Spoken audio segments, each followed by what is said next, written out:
जेव्हा लग्न करून येते, स्वतःचं घर मागे सोडून येते, तेव्हा मी स्वतःला सोडून आलेली नसते ना.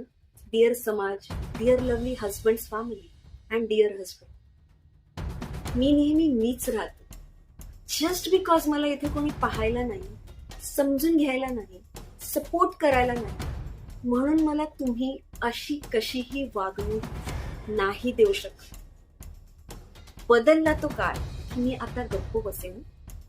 बदलला तो काळ की मी सहन करेन. बदलला तो काळ की मी आत घुसमटत बसेन आणि नको असलेल्या लादलेल्या जबाबदाऱ्यांचं ओझं बाळगत बसेन.